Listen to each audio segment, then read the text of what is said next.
তুরস্কের প্রতিরক্ষা প্রযুক্তিতে যুক্ত হলো নতুন এক ঐতিহাসিক অধ্যায়, যা মুসলিম বিশ্বের জন্য একটি গর্বের বিষয়।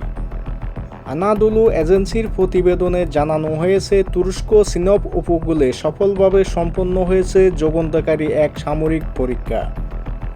এই পরীক্ষায় ব্যবহার করা হয় দেশীয়ভাবে তৈরি আকাশ থেকে আকাশ নিক্ষেপযোগ্য ক্ষেপণাস্ত্র গোগ ডোগান।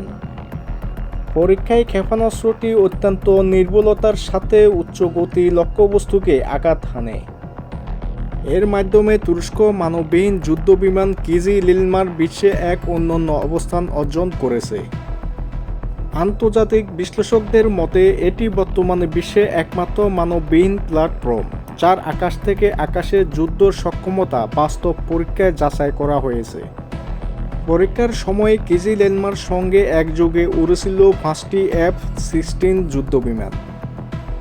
মানুষ চালিত মানুষবিহীন যুদ্ধবিমানে সমন্বয়ে পরিচালিত এই ফরমেশন ফ্লাইট ভবিষ্যতে আকাশ যুদ্ধে নতুন কৌশল ও ধারণা তুলে ধরা হয়েছে।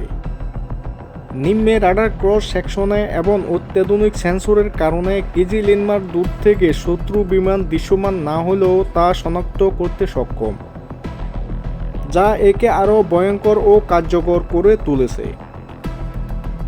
এই প্রযুক্তির পিছনে রয়েছে তুরস্ক শীর্ষ ড্রোন নির্মাতা প্রতিষ্ঠান বাইকার।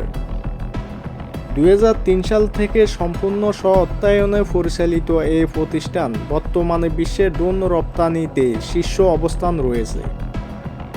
বাইকার 2023 সালে $1.8 বিলিয়ন রপ্তানি আয় করেছে এবং 2024 সালে সেই সাফল্য দ্বারা অব্যাহত রয়েছে। কোম্পানিটির মোট আয়ের প্রায় 90% আসে রপ্তানির থেকে। বিশ্লেষকদের মতে এই সাফল্য তুরস্ককে বৈশ্বিক প্রতিরক্ষা শিল্পে আরও শক্ত অবস্থানে নিয়ে যাবে। এ ধরনের নিউজ পেতে আমাদের আন্তর্জাতিক দুনিয়া চ্যানেলটি সাবস্ক্রাইব করে পাশে থাকবেন। ধন্যবাদ।